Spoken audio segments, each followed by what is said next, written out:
Takbir! Takbir! Allahu Akbar! Takbir! Allahu Akbar! Takbir! Allahu Akbar! Takbir!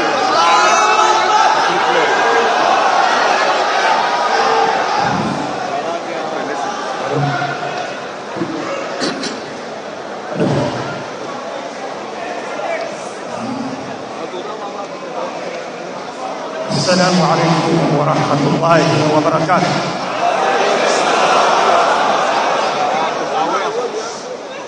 الحمد لله الذي خلق الناس من ذكر وأنثى وجعلهم شعوبا وقبائل ليتعارفوا ويتعاونوا على الخير والبر والتقوى وعلى ما يحقق لهم الأمن والأمان والطمأنينة، ولم يخلقهم ليتقاتلوا ويهلك بعضهم بعضا ويتعاونوا على الإثم والعدوان، فلذلك أرسل الله إليهم رسلا مبشرين لمن أطاعه بالجنة ومنذرين من عصاه بالنار.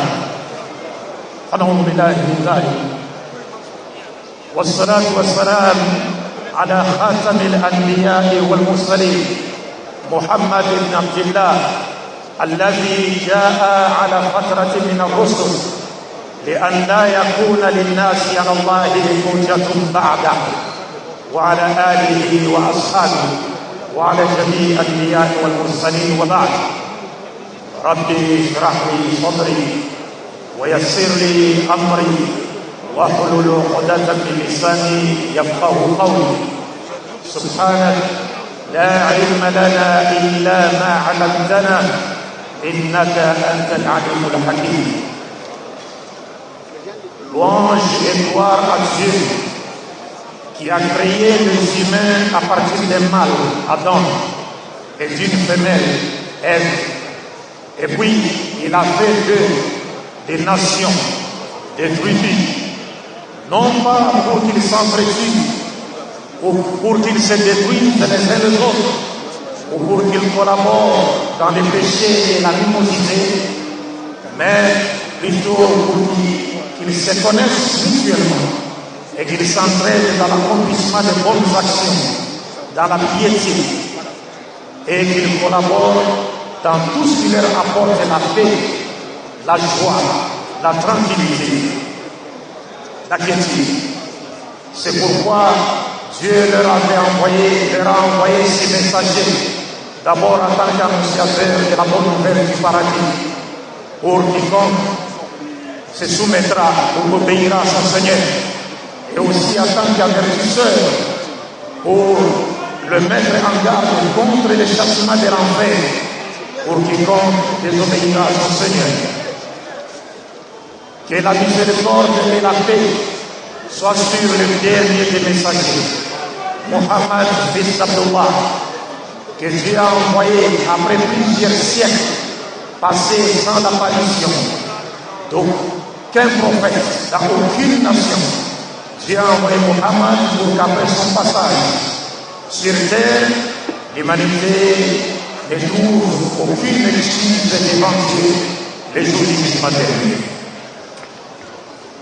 Mes chers frères et sœurs, mesdames et messieurs, mes chers frères et sœurs en islam, mes chers frères et sœurs chrétiens, et mes chers frères et sœurs en Adam, avant toute chose, je tiens d'abord à remercier Dieu, le maître des circonstances qui a fait non seulement que nous soyons, qui a permis que nous soyons dans ce soir, mais qui sait aussi pourquoi il favorise la vie.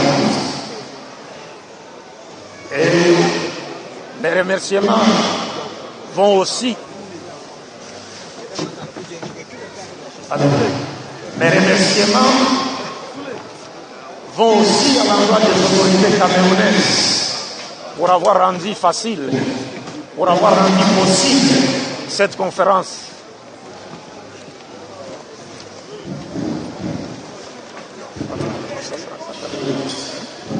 Donc je disais donc, j'adresse également mes remerciements aux autorités camerounaises pour avoir rendu possible cette conférence par la grâce de Dieu.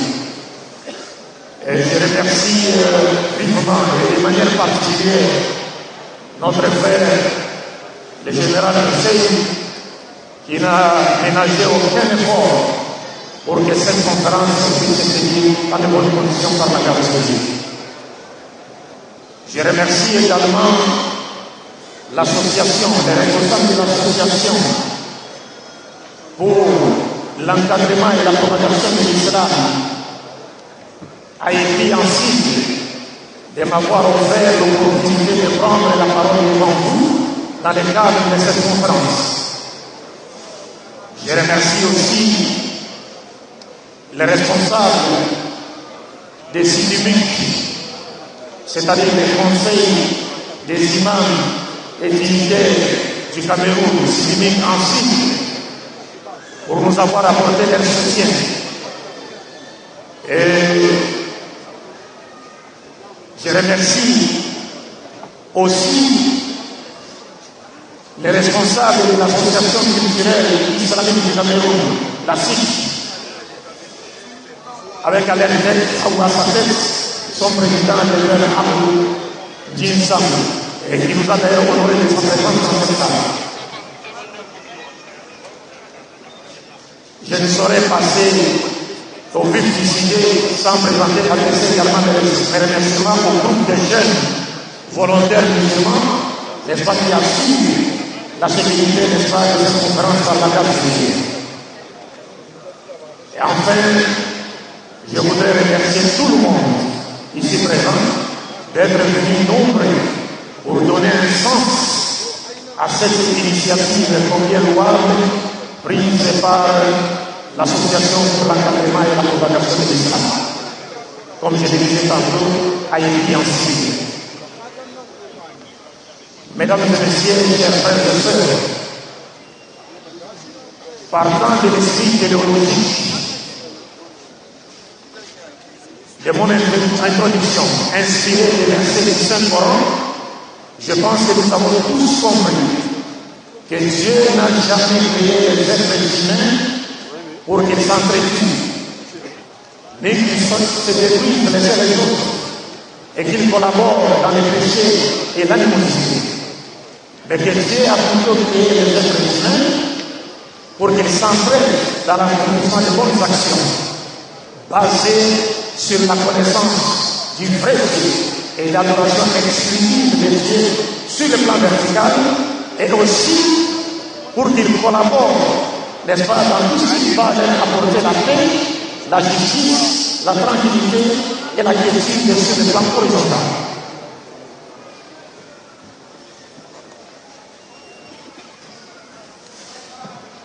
Aujourd'hui, point de besoin de rappeler, comme jamais nos sociétés ont besoin de la paix et du vivre ensemble ou de la cohabitation pacifique. Ce qui explique d'ailleurs les choix de notre thème de l'histoire, à savoir la contribution de l'islam dans la pérennisation de la paix et du vivre ensemble. Et nous pensons qu'en abordant ce sujet qui est plus que vital, nous ne faisons qu'emboîter les pas aux efforts de nos gouvernements, notamment africains, n'est-ce pas, qui sont aujourd'hui confrontés non seulement au problème, au fléau du terrorisme qui menace nos sociétés, mais ils sont également confrontés d'une manière, pour une raison ou pour une autre, à l'intensification des conflits internes, généralement, n'est-ce pas, attisés ou créés par une volonté extérieure. Et cela afin de basculer nos pays dans le chaos, et que pour que ce chaos leur profite, ou profite aux intérêts des étrangers ou encore des ennemis du peuple africain d'une manière générale.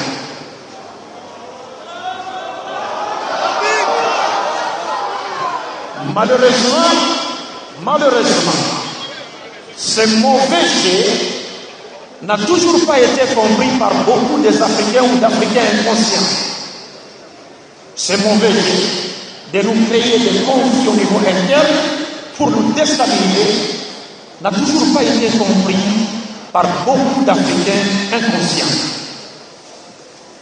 Ils nous l'ont fait, ils nous l'ont refait, ils continuent à le faire, mais nous ne comprenons toujours pas. D'où aujourd'hui la nécessité d'intensifier les discours appelant à la paix, la cohabitation pacifique et l'unité nationale. C'est-à-dire un discours devant nous permettre d'ériger idéologiquement dans notre conscience, la conscience de tous les peuples africains, un mur patriotique de protection pour que nous ne tombions pas dans leurs pièges. Puisqu'il s'agit thématiquement de l'islam,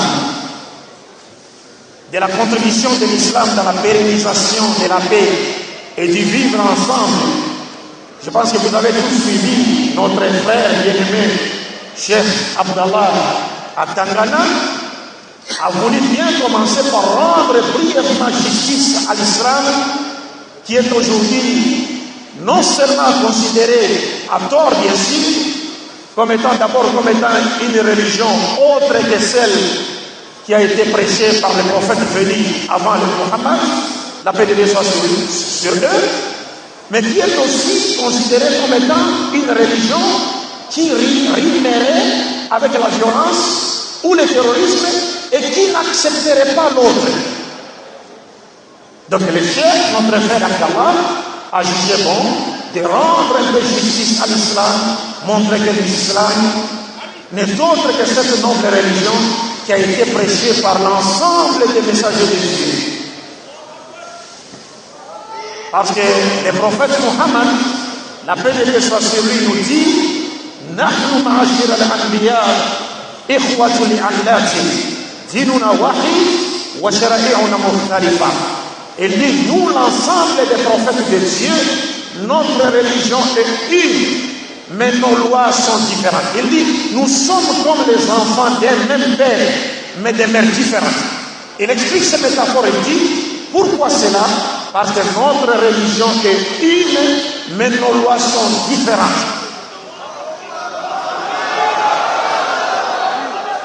Ça veut dire qu'il n'y a qu'une seule religion que Dieu a choisi et qu'il a révélé à ses prophètes pour qu'elle soit prêchée à toute l'humanité, mais que cette religion a connu plusieurs dispensations prophétiques dans l'espace et dans les temps. Une seule religion avec plusieurs dispensations prophétiques. Comme le prophète le dit, une seule religion avec différentes lois sur le plan des formes, mais pas sur le plan des formes. Sur le plan des formes, les lois étaient différentes pour pouvoir s'adapter aux exigences des différentes époques, mais sur le plan des fonds, toutes ces lois ne poursuivaient qu'un seul objectif, celui d'établir une bonne relation entre Dieu et l'être humain sur le plan vertical et entre l'être humain et son semblable et la nature qui l'entoure sur le plan horizontal. Et pour comprendre cela, c'est facile. Prenons l'exemple d'un pays qui a été dirigé ou dirigé par 10 présidents. Je prends l'exemple d'un pays qui a été dirigé par 10 présidents. C'est un seul pays, mais qui a connu plusieurs dispensations présidentielles. Et tous ces présidents-là sont les fils de ce seul pays.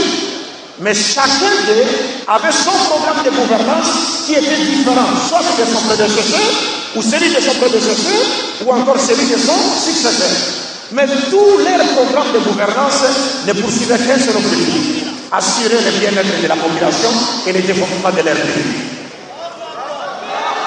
Et cela, sur le plan vertical, donc il n'y a qu'une seule religion, parce que Dieu est unique, le but de la création des êtres humains est unique, le but de l'envoi des messagers de Dieu est unique, le message fondamental des messagers de Dieu est unique, et la religion qu'ils ont prêchée de la part de Dieu est donc unique.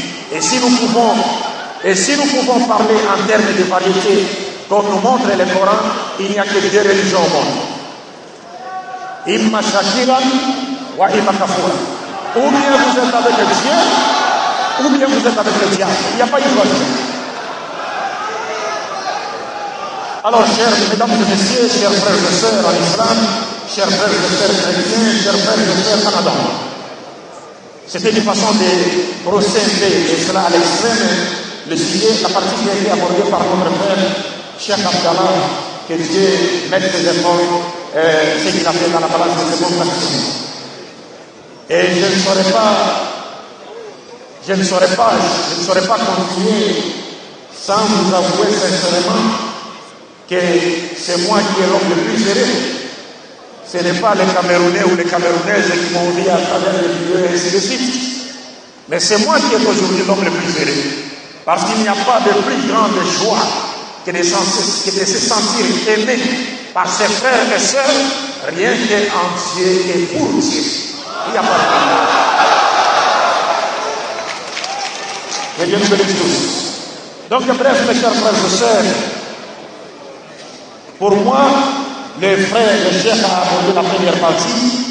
Quant à moi, il me revient de vous présenter la seconde partie.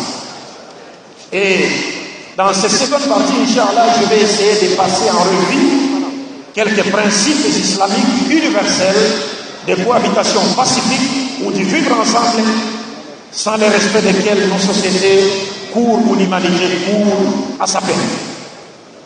Et la compréhension correcte du désignant étant un principe scientifique indispensable, je vais donc ouvrir mon intervention par les concepts islamiques définitionnels de la cohabitation pacifique. Quand on parle de la paix et du vivre ensemble, en un mot, il faut les comprendre, la cohabitation pacifique. Et après, je passerai à la conclusion, Inch'Allah. Sans plus tarder, je vais aborder les premières points. On a parlé du vivre ensemble. Donc, la cohabitation pacifique. Qu'est-ce que la cohabitation pacifique selon l'islam? Eh bien, mesdames et messieurs, mes chers frères et sœurs, contrairement aux autres courants religieux, ou politiques, ou philosophiques, l'islam a une définition plus que complexe du concept de cohabitation pacifique. C'est une définition qu'on ne trouve nulle part ailleurs. C'est quoi donc la cohabitation pacifique? Le vivre ensemble ou la cohabitation pacifique ou encore la coexistence pacifique selon l'islam. Selon l'islam, la cohabitation pacifique ne signifie pas uniquement que les membres d'une société vivent en paix et en harmonie malgré leur diversité religieuse, politique, culturelle et autres, mais la cohabitation pacifique en islam signifie aussi que les membres de cette société ne recourent qu'aux moyens pacifiques pour régler leurs conflits internes. C'est-à-dire qu'ils ne peuvent jamais recourir à la violence pour revendiquer leurs droits ou régler leurs conflits internes. Non. Ils ne recourent qu'aux moyens pacifiques pour régler leurs conflits internes, et cela afin d'éviter le chaos à leur société ou encore d'éviter un malheur plus grand que celui qu'on pourrait résoudre par ou régler par la violence. Alors, ces deux conditions réunies, nous pouvons parler de la cohabitation pacifique. Or, l'histoire rapporte que dès son installation à Médine, le prophète Mohammed, la paix de Dieu soit sur lui, a entrepris d'instaurer un ordre général basé sur cette cohabitation pacifique. Pour ce faire, le prophète Mohammed a établi, bien avant la création de la Société des Nations Unies, je l'ai dit, et sans avoir peur d'être contredit par quiconque. D'ailleurs, celui qui me contredira n'est pas encore né. Donc, le prophète Mohammed, bien avant la Société des Nations Unies, a établi des principes de base à même de pérenniser la paix et de vivre ensemble, ou si vous voulez, de promouvoir et de sauvegarder la paix et la cohabitation pacifique dans nos différentes sociétés. Et sur base de ces principes, le prophète Mohammed a ouvert la voie à la paix internationale tant recherchée aujourd'hui par les nations. C'est le prophète Mohammed qui a ouvert cette voie. C'est pourquoi Georges Bernard Shaw, prix Nobel de littérature en 1925, parlant du prophète Mohammed et de l'islam, il dit ceci. Je le cite. Georges Bernard Shaw dit: ce dont le monde a le plus besoin est un homme qui a l'esprit de Mohammed. Les hommes religieux dans le Moyen-Âge, par ignorance et par fanatisme, ont propagé une image obscure de la religion de Mohammed qu'ils ont considérée comme l'ennemi du christianisme.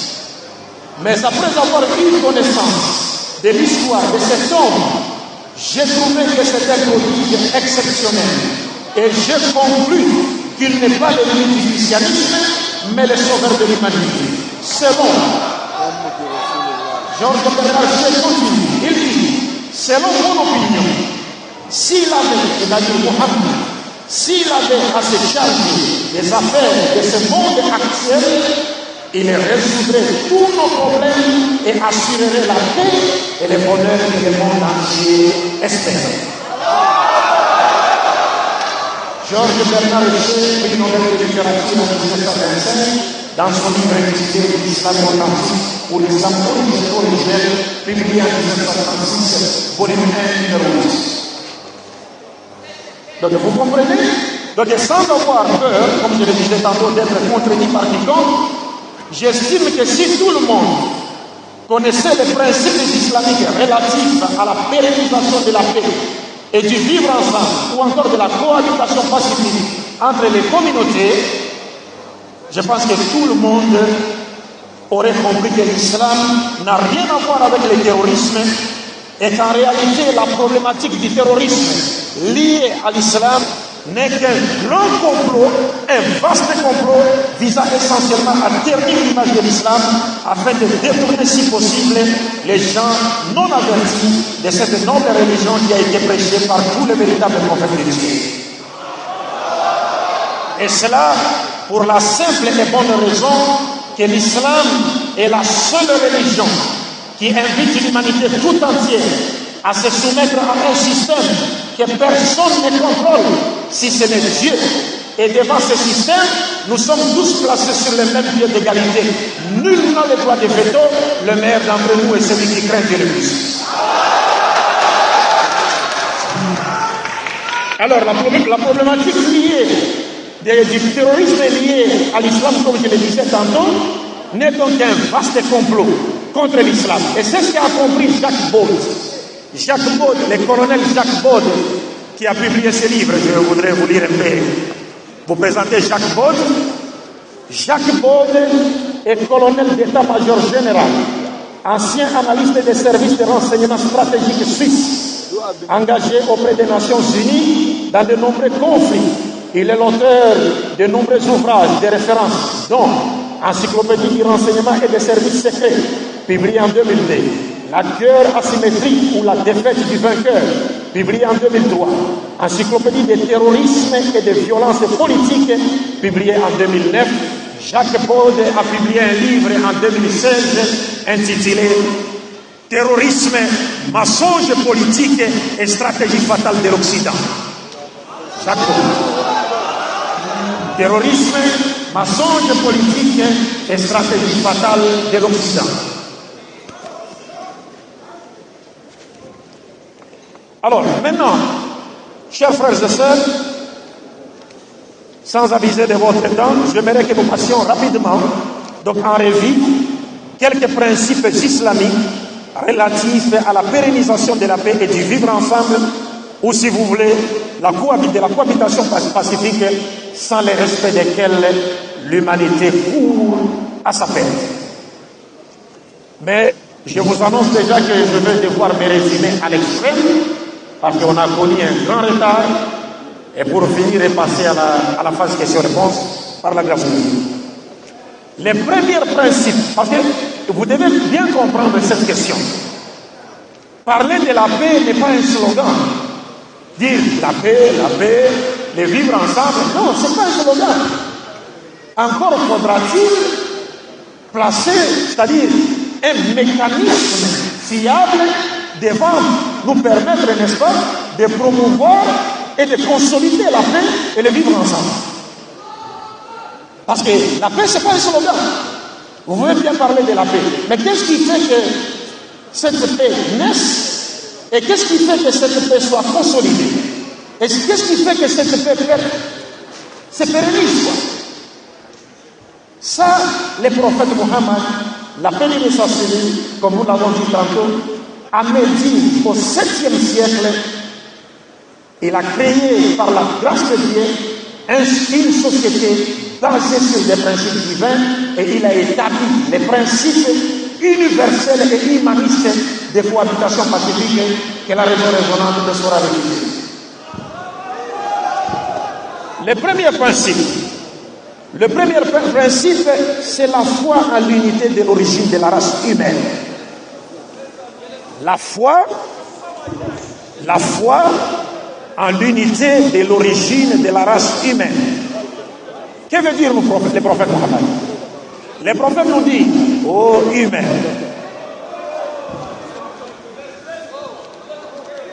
excusez-moi.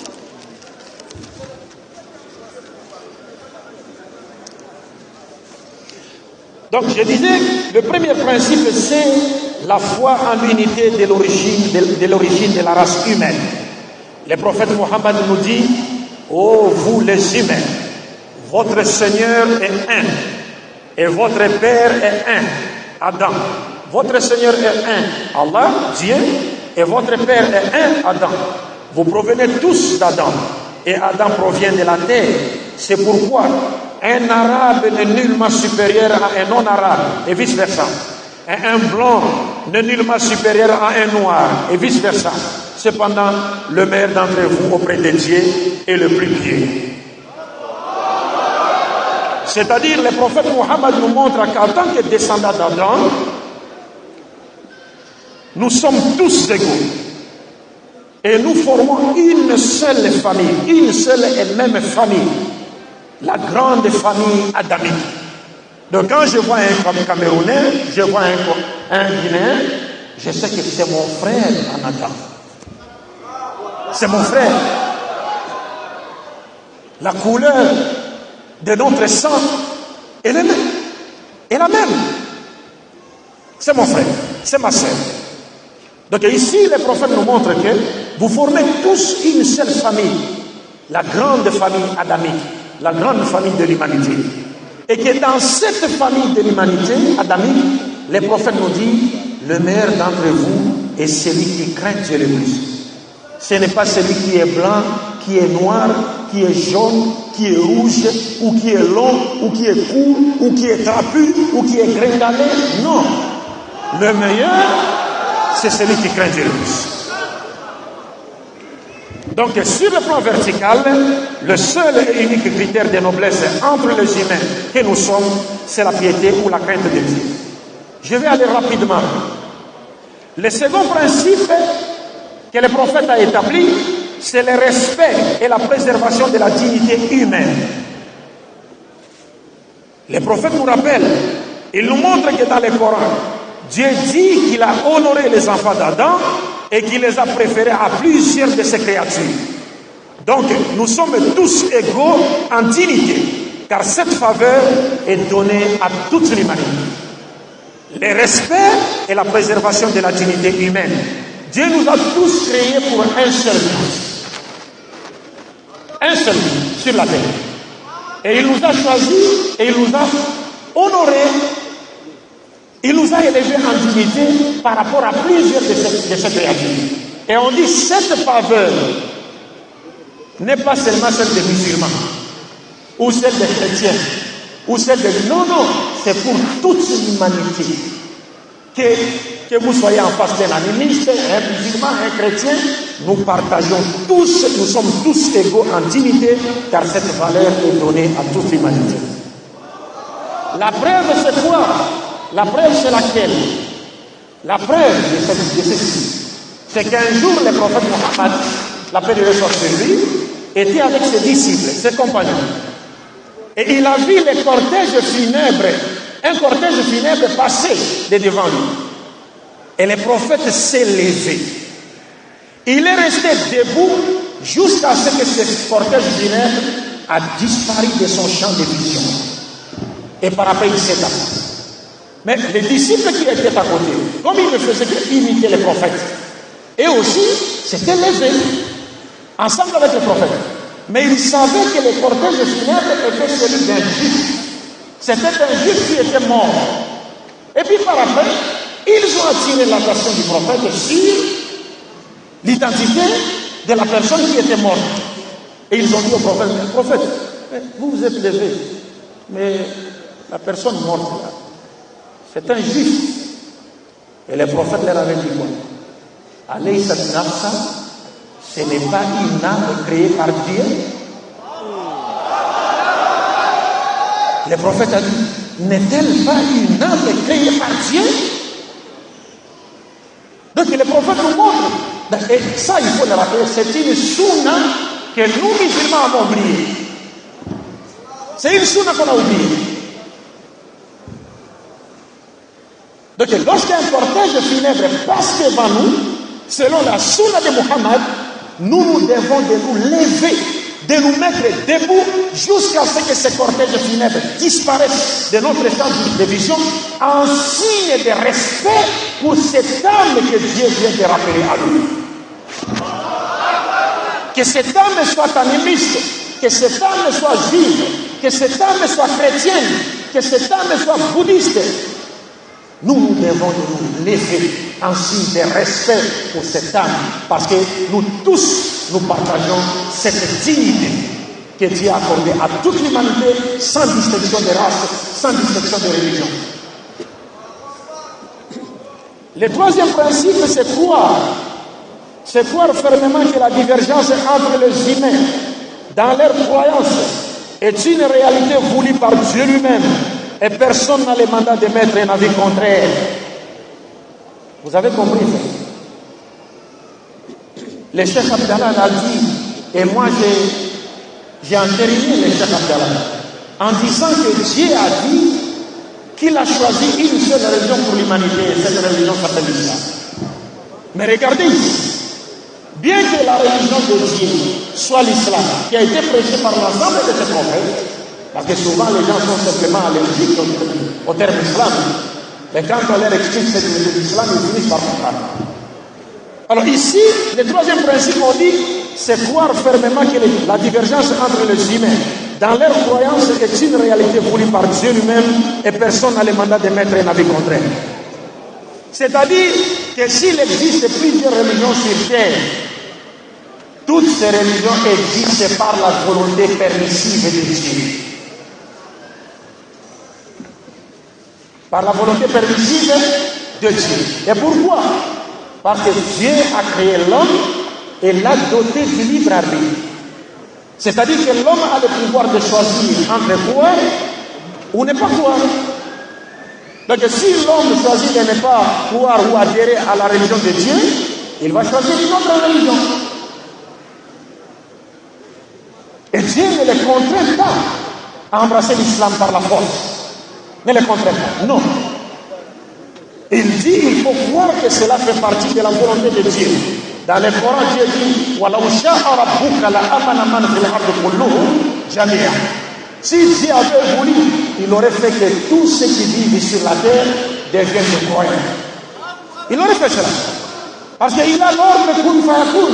إِذَا أَرَادَ شَيْئًا أَنْ يَقُولَ لَهُ كُن فَيَكُونُ. Dieu peut dire aujourd'hui que tout le monde devient des musulmans, c'est tout, c'est fini. On devient des musulmans. Mais Dieu n'agit pas ainsi. Il a créé l'homme, l'a doté du libre arbitre. Donc l'homme a le pouvoir de croire ou de ne pas croire. Cependant, Dieu le met en garde contre un mauvais usage de ce pouvoir de choisir entre croire et ne pas croire. Dieu lui dit au final, Dieu conseille à l'être humain de choisir la bonne voie qui le mènera au paradis. Sinon, Dieu n'aurait pas créé le paradis et l'enfer. C'est un principe. C'est-à-dire nous les musulmans, nous n'avons pas du tout de raison de contraindre qui que ce soit à accepter l'islam par la force. Non, c'est interdit en islam.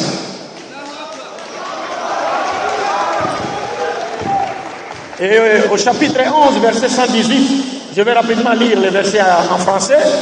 Dieu dit encore, et si ton Seigneur avait voulu, il aurait fait des gens une seule communauté. Je vais lire un verset qui est beaucoup plus sensible. Là, Dieu parle même des musulmans. Dieu dit, les croyants ne savaient-ils pas que si Dieu voulait, il aurait dirigé tous les hommes vers les droits chemins?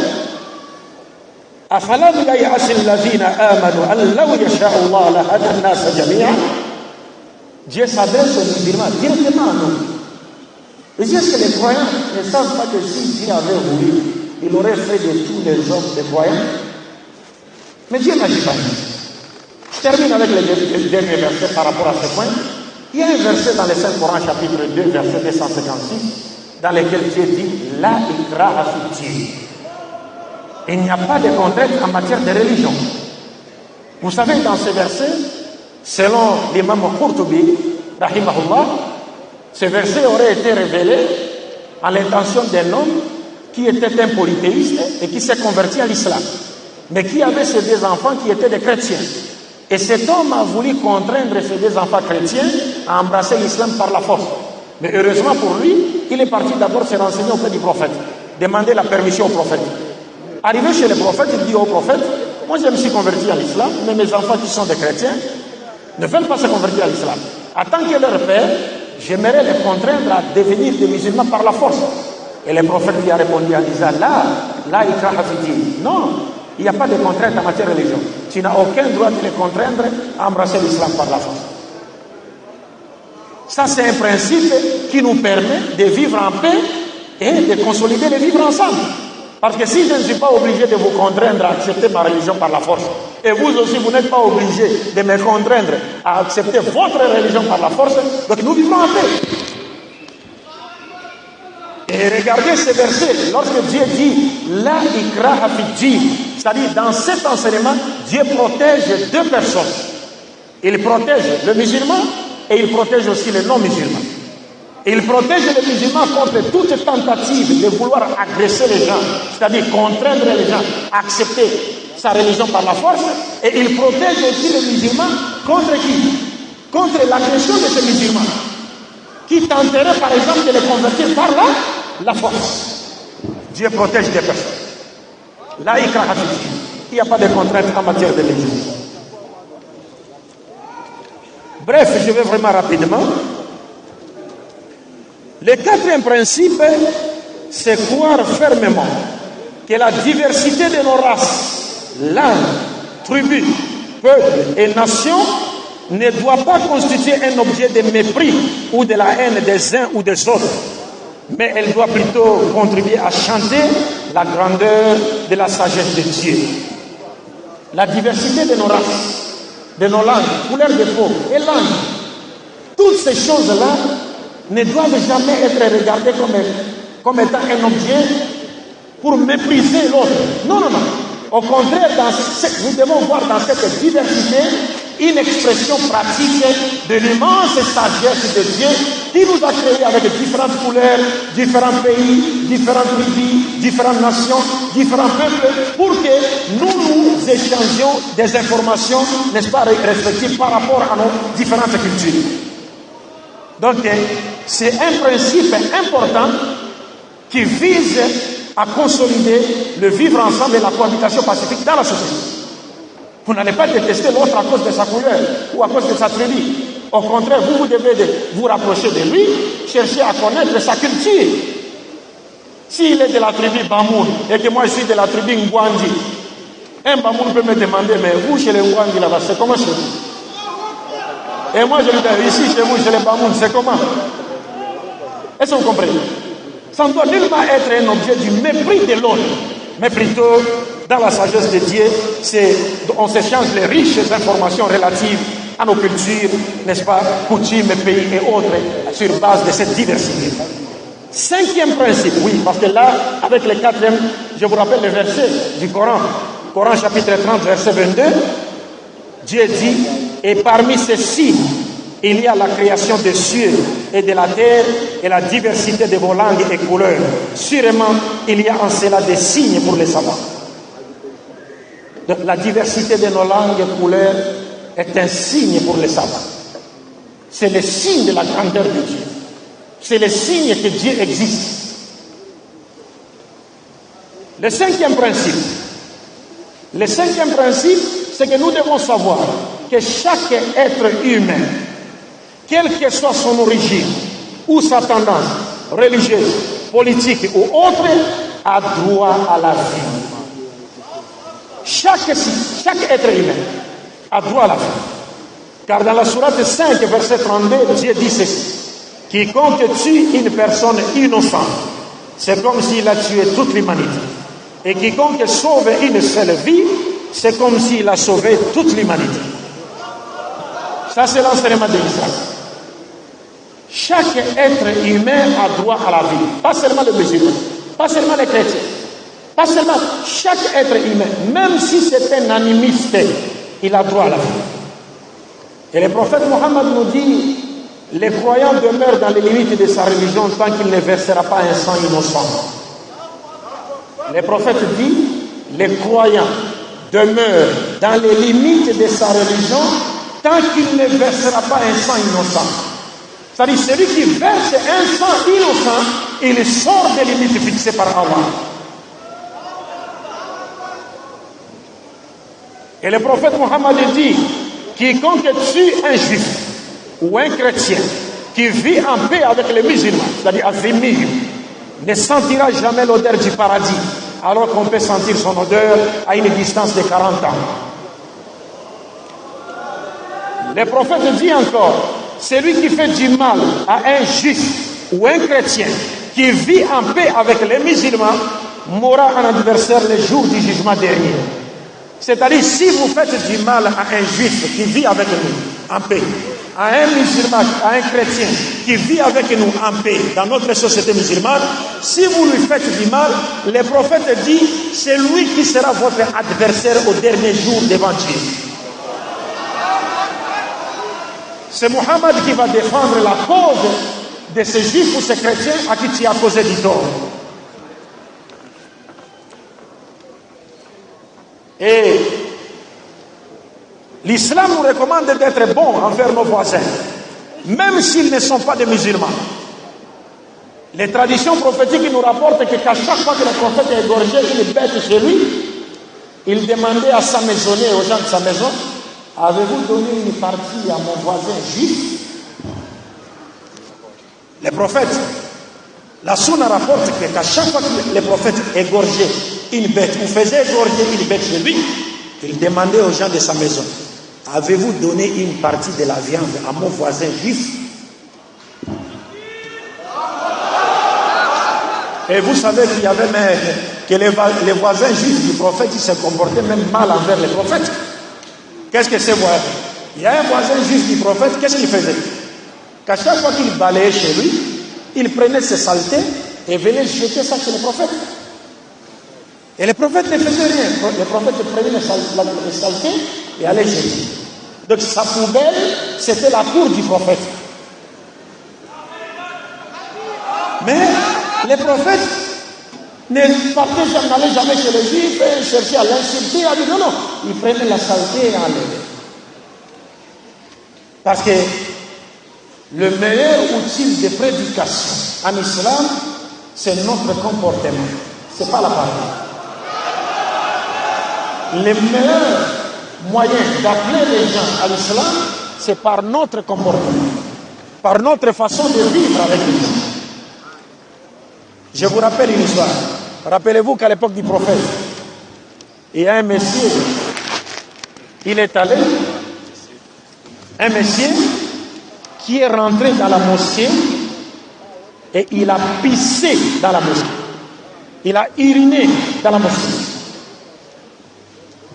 Vous comprenez cela? Imaginez un seul instant qu'un non-musulman rentre aujourd'hui dans une mosquée sunnite de Yaoundé et il va, il pisse à l'intérieur. Quel sera son corps? Hein? Il sortira avec le visage dactylographié. N'est-ce pas? Il va pisser dans la mosquée. Mais les prophètes, dans la mosquée du prophète, c'est pas nos mosquées à nous. Regardez. Ben, vous mettez des piles chinoises ou quoi?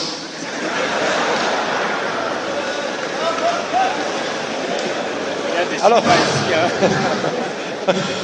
non, en Chine, il y a toutes les qualités. Hein. Non, il y a des, en Chine, il y a toutes les qualités qui sont là. Qualité supérieure, ouais. Mais les Africains, souvent, quand ils vont là-bas, ils achètent la plus mauvaise. Alors, bref, donc le monsieur, quand il était en train de pisser dans la mosquée, les apôtres ont voulu l'agresser. Les prophètes les a stoppés. Et les prophètes leur avaient dit, laissez-les continuer. Il a fini, et le prophète lui a dit par après, il a demandé même aux apôtres de nettoyer encore. Il a demandé même aux apôtres de nettoyer. Bon, il faut boire un peu de l'eau.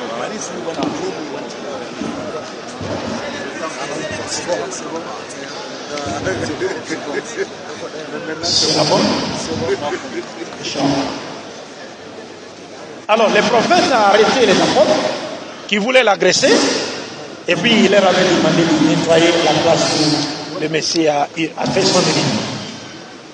Et puis par après, le prophète a été voir la personne, l'a appelé, et lui a fait comprendre que c'était une maison de Dieu et que ce n'était pas un lieu des hommes. À partir de cela seulement, la personne a embrassé l'islam. Au micro. Donc à partir de cela, la personne a embrassé l'islam. Vous comprenez? Donc le meilleur moyen d'appeler les gens à l'islam, c'est notre comportement, mes chers frères et sœurs. Donc, comme je le disais, chaque être humain a droit à la vie. Et le prophète Mohammed nous dit, c'est lui, si les habitants des cieux et de la terre se réunissaient pour tuer un croyant, Dieu les jetterait tous sur leur visage en enfer. C'est-à-dire, si les anges au ciel et les humains sur la terre s'attendaient pour tuer un seul croyant, Dieu dit, il prendra les anges et les humains et ils les jetteront en enfer pour avoir tué un seul croyant. Regardez ce qui s'est passé avec Abou Bakr Baghdad, qui se disait calife de l'islam. Et je ne sais pas où est-ce qu'il est passé aujourd'hui. Je ne sais pas. Donc nous attendons qu'on nous fabrique encore un autre. Parce qu'on nous fabrique toujours des terroristes.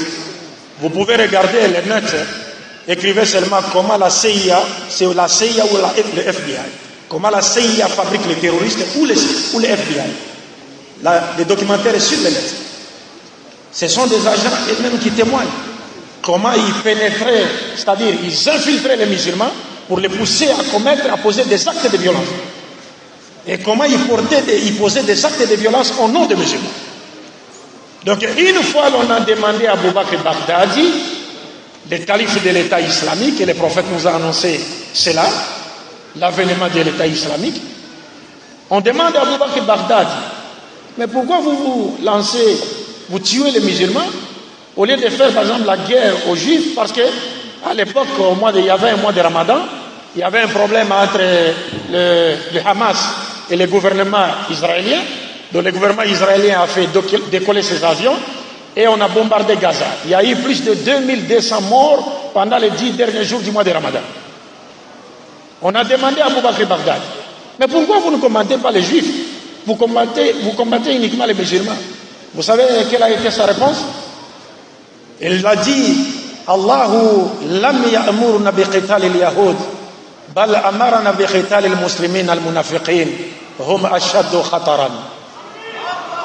Il dit, Dieu ne nous a pas ordonné de combattre les juifs, mais il nous a plutôt ordonné de combattre les musulmans hypocrites. Ce sont eux qui constituent le grand danger. Alors, mais la question que nous devons nous poser à ce stade, c'est laquelle? Le prophète Mohammed, Dieu lui a montré tous les hypocrites de Médine, de sorte qu'il a appelé son disciple Huzaifa. Il dit, Huzaifa, cette nuit, Dieu m'a montré tous les hypocrites de Médine. Et Huzaifa lui a dit, donnez-nous la liste, nous allons commencer le ratissage. Et le prophète a répondu, voulez-vous que les gens disent que Mohammed commence à tuer ses disciples? Regardez même. Alladhi uhiya ilayhi al-Qur'an. C'est lui à qui Dieu a révélé le Coran. Il n'a pas voulu tuer les hypocrites. Mais toi à qui l'on n'a même pas révélé un seul mot, tu dis non, Dieu t'a ordonné de tuer qui? Les hypocrites musulmans. Abdullah ibn Saloul, qui était le plus grand hypocrite de Médine, qui combattait le prophète, qui voulait la mort du prophète. Mais le jour de la mort d'Abdullah ibn Saloul, le prophète s'est tenu devant son corps. Il a voulu prier pour lui. Il a commencé à faire la prière. Jusqu'à ce qu'Omar ibn Khattab a tiré le prophète en disant, mais prophète, mais Dieu t'a interdit de prier pour les hypocrites. Il dit, oui, Dieu m'a interdit de prier pour eux. Il a dit, même si j'ai prié pour eux 70 fois, il ne les pardonnera jamais. Mais je voudrais prier pour lui 71 fois, peut-être la 71e, Dieu va le pardonner. Ça, c'est Mohammed ibn Abdullah sallallahu alayhi wa sallam. Et donc, pour finir avec ce principe, mes chers frères et sœurs, le prophète Mohammed nous dit, les premières affaires qui seront jugées entre les gens le jour du jugement sont celles impliquant une effusion de sang.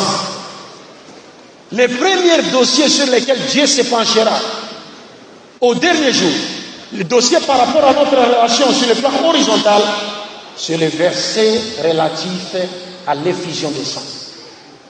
Nous savons que la première question sur laquelle les humains seront interrogés, c'est la prière. Ça, c'est sur le plan vertical. Est-ce que vous comprenez? Et ça, c'est très important. J'aimerais rappeler ici un point. Vous savez que si vous priez pendant 60 ans, si on calcule, et que vous priez, par exemple, vous faites 10 minutes par prière, 5 fois par jour, 10 fois 5, ça fait 50 minutes. En 60 ans, vous vous mettez à prier 5 fois par jour. Vous ne dépasserez jamais 2 ans de prière.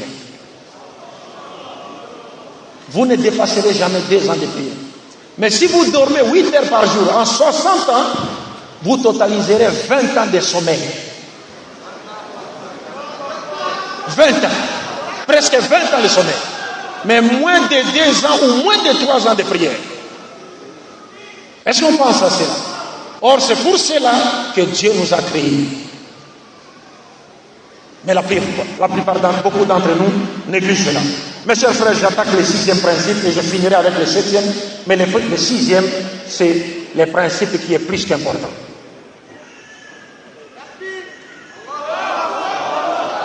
Le 6e principe que le prophète a établi pour promouvoir la paix et le vivre ensemble et consolider la paix, la cohabitation pacifique, la coexistence sociale, c'est la justice pour tous, dans tout et en tout temps.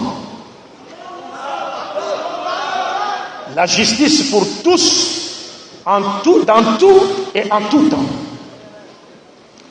Dieu lui-même nous dit dans un hadith, aussi Dieu dit, s'adressant aux humains, Dieu nous dit, ô mes serviteurs, je me suis interdit l'injustice à moi-même. Et je vous l'ai également interdite. Ne soyez donc pas injustes les uns envers les autres. Donc en islam, la justice est une vertu moralement suprême plus qu'une obligation. Raison pour laquelle l'islam a fait de la justice pour tous, dans tout et en tout temps, un principe irrévocable pour la stabilité individuelle et collective. C'est-à-dire, en islam, la justice se veut être vectrice de la pérennisation de la paix, du vivre ensemble ou de la cohabitation pacifique. Dans Psaume chapitre 85, verset 11, le prophète et roi David dit, la justice et la paix s'embrassent. Dans la sourate 5, verset 8, le Coran nous recommande la justice pour tous, dans tout et en tout temps, comme base dans les relations humaines, sans discrimination aucune, y compris avec les gens qui ne nous aiment pas. Le Coran nous dit que nous devons être justes même envers les gens qui ne nous aiment pas. Ça, c'est une évidence. Et certes, l'injustice révolte. L'injustice révolte. C'est une évidence. Mais encore faudra-t-il savoir comment y réagir, non seulement afin d'obtenir gain de cause, mais aussi afin d'éviter un malheur encore plus grand que celui de l'injustice qu'on croyait réglée par la violence. Je ne sais pas si je me suis fait comprendre. Je dis l'injustice révolte. C'est vrai, c'est naturel. Mais l'islam nous dit, vous devez savoir comment réagir, même lorsque vous êtes victime d'une injustice, vous devez savoir comment réagir, non seulement pour obtenir gain de cause, mais aussi pour éviter de tomber dans un malheur encore plus grand que l'injustice que vous croyez réglée par la violence. Je ne sais pas si je me suis fait comprendre. C'est pour vous dire, au nom du principe islamique, il y a des principes en islam. Et il y a un principe en islam qui exige qu'on interdise un mal qui occasionnera non seulement un mal encore plus grand, mais aussi la perte d'un bien encore supérieur. Je ne sais pas si je me fais comprendre.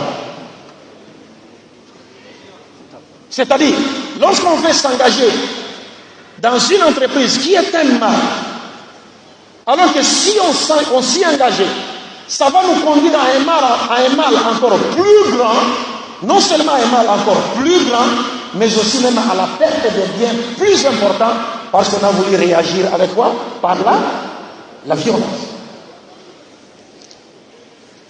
Parce que c'est pour vous dire, à la lumière de ces principes islamiques qui exigent qu'on interdise un mal qui occasionnera non seulement un mal encore plus grand, mais aussi la perte d'un bien encore supérieur, l'islam nous interdit de recourir à la violence contre les dirigeants pour revendiquer certains droits de nature sociale. Pourquoi? La question a été posée au prophète lui-même. L'islam nous interdit de recourir à la violence contre les dirigeants pour revendiquer certains droits de nature sociale. Car il se pourrait que la révolte donne lieu à des conséquences néfastes et beaucoup plus lourdes que la souffrance qu'il a engendrée. Je ne sais pas si je me suis fait comprendre. Barakallahu fikum. En tout cas, je dois boire de l'eau.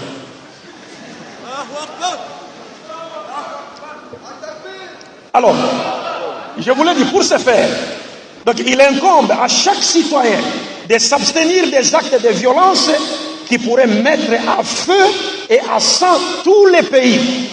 Car Dieu, qui s'est interdit l'injustice à soi-même, et qui nous l'a également interdite, n'aime pourtant pas qu'on recourt à la violence qui pourra conduire les pays au chaos sous prétexte de vouloir régler une injustice sociale soit-elle. Suivez attentivement cet enseignement de l'islam et vous comprendrez pourquoi. Parce qu'aujourd'hui, pour le comprendre, je pense que, j'estime que si, à mon humble avis, que celui qui médite aujourd'hui sur ce qui s'est passé et qui se passe actuellement, notamment